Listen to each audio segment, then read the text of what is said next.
दोस्तों, दिल्ली के दिल्ली रीच कहे जाने वाले इस घने जंगल में 400 सालों से एक इच्छाधारी नागिन आज भी कैद है।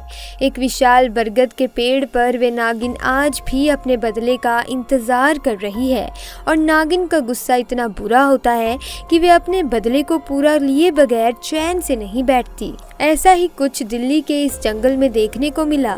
बताते हैं कि आज से करीब 400 साल पहले केशव का पूरा परिवार, जिनमें केशव और उनके 2 भाई थे तथा केशव के माता पिता, सभी दिल्ली में रहते थे। एक दिन केशव दिल्ली के दिल्ली रीच के नाम से जाने वाले घने जंगल में अपने 3 दोस्तों के साथ घूमने निकले। यहाँ कई ऐतिहासिक पुराने किले भी हैं। उसी जंगल में एक बरगद के पेड़ के नीचे एक इच्छाधारी नागिन अपने नाग के साथ रहती थी। उस दिन नागिन का नाग उस किले के पास ही था जहां केशव अपने दोस्तों के साथ घूम रहा था। नाग को देखकर केशव और उसके दोस्त पहले तो डर गए और फिर पास में पड़े पत्थर उठाकर उसे मारने लगे और उसे वही मार दिया। केशव तो शाम होते ही अपने दोस्तों के साथ अपने घर चला गया, परंतु नागिन उधर अपने नाग को ढूंढते हुए जब अपने मृत नाग के शरीर के पास पहुंची तो उसके क्रोध का कोई ठिकाना नहीं रहा।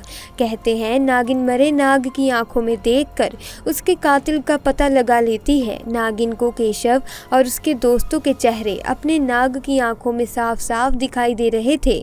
धीरे धीरे नागिन ने केशव के दोनों दोस्तों को मार दिया और केशव को भी उसने मौका देखकर डस लिया और मार दिया। उसके बदले की आग यहीं पर ठंडी नहीं हुई थी। उसने केशव के भाइयों को भी मारने की ठान ली और केशव के सबसे छोटे भाई को भी मार दिया।